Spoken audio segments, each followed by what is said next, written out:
નમસ્કાર વિદ્યાર્થી મિત્રો, આજે ધોરણ 10 ગુજરાતી વિષયમાં કવિતા નંબર 5 દીકરીની સમજૂતી મેળવીએ. દીકરીના રચનાકાર છે અશોક ચાવડા, જેમનું ઉપનામ છે બેદિલ.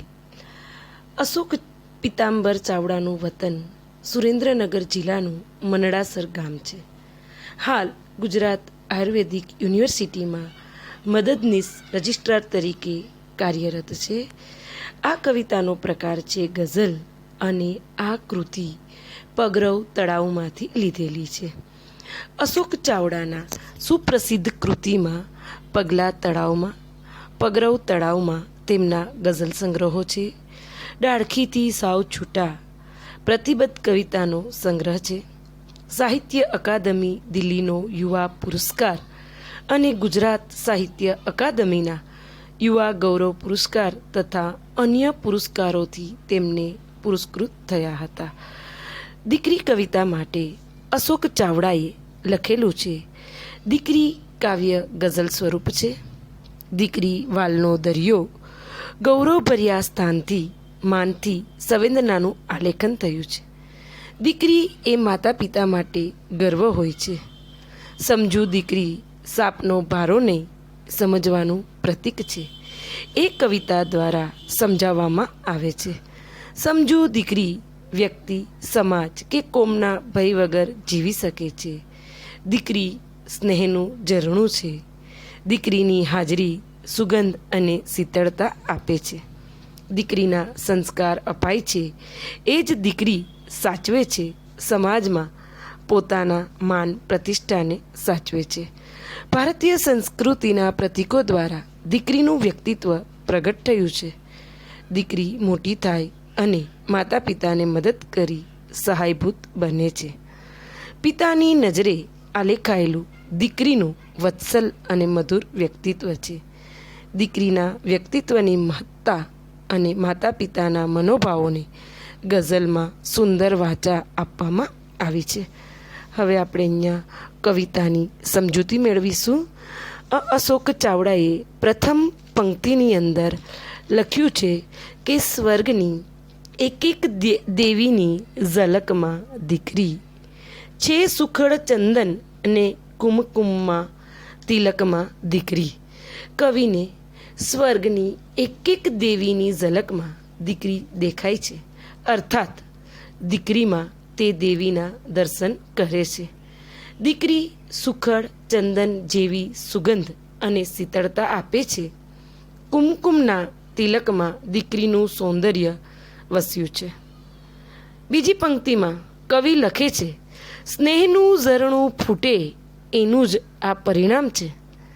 કોતરે છે કોઈ વર્ષોથી ખડકમાં દીકરી.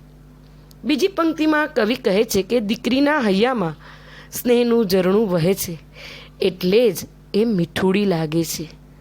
અહીંયા કવિએ ખડકનું ઉદાહરણ આપીને દીકરીની મહત્તા સમજાવી છે કે કોઈ વર્ષો સુધી ખડકમાંથી શિલ્પ કોતરે એવી નકશીદાર દીકરીને બનાવે છે.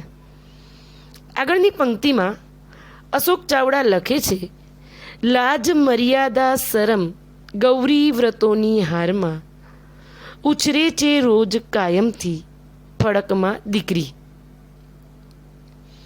દીકરીનો આપણા સમાજમાં ઉછેર કઈ રીતે થાય છે તેની વાત કવિ સમજાવે છે કે દીકરી લાજ, મર્યાદા, શરમ, ગૌરીવ્રત જેવી પરંપરાગત હારમાળામાં જ તેમનો ઉછેર થાય છે. દીકરી બાપને ત્યાં ઉછરે છે ત્યારે એના ઉછેરમાં કેટલાક સામાજિક બંધનો હોય છે. દીકરા જેટલી સ્વતંત્રતા આપણા સમાજમાં હજુ નથી મળતી. તે ભય અને બંધનોથી ડરતા જીવે છે. તેથી કવિ કહે છે, દીકરી ફળકમાં ઉછરે છે. આગળની પંક્તિમાં જે શિરે હું હાથ ફેરવતો હવે એ હાથ દે વિસ્તરે છે એમ સમજણના ફલકમાં દીકરી. આ પંક્તિની અંદર કવિ કહે છે કે જે શિરે હું હાથ ફેરવતો હવે એ હાથ દે એમ કવિ કહે છે. એ દીકરી માટે પ્રશંસનીય છે. દીકરી પિતાને પગે લાગે ત્યારે પિતા તેના સિર પર હાથ ફેરવીને આશીર્વાદ આપે છે અને એનો આ વાલ છે. દીકરીથી છૂટા પડવાની વેદના પણ છે. મોટી થઈ દીકરી સમજદાર બને ત્યારે પિતાનો એ સહારો બની એને હૂંફ આપે છે.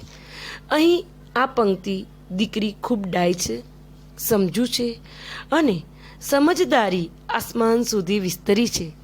દીકરી પ્રત્યેની પિતાની જવાબદારી અને બદલામાં દીકરીની પિતા પ્રત્યેની સમર્પણ ભાવના આ પંક્તિમાં વ્યક્ત કરી છે.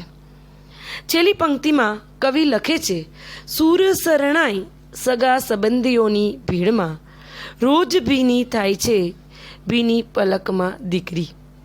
અર્થાત હવે અહીં દીકરી મોટી થઈ સાસરે જતી રહે છે. પિતાનો સહારો બનતી દીકરીને પિતા યાદ કરે છે. સૂર શરણાઈ સગા સંબંધીની ભીડમાં ભીની પલક શબ્દ એક પિતાની દીકરીના વિરહની વેદના સૂચવે છે. જ્યારે શરણાઈના સૂર સંભળાય ત્યારે સગા સંબંધીઓની ભીડમાં પણ પિતા સંયમ રાખી શકતા નથી. દીકરીની યાદમાં તેમની આંખ ભીની થઈ જાય છે, અર્થાત પોતાના આંસુને રોકી શકતા નથી અને ભીની પલકમાં પિતાને પોતાની દીકરી જ પ્રત્યક્ષ રૂપે દેખાય છે. આ કવિતામાં કવિ દીકરીનું મહત્ત્વ પ્રગટ કરી સમાજમાં દીકરીને ઉચ્ચ સ્થાને લઈ જવા માગે છે. અસ્તુ. આભાર.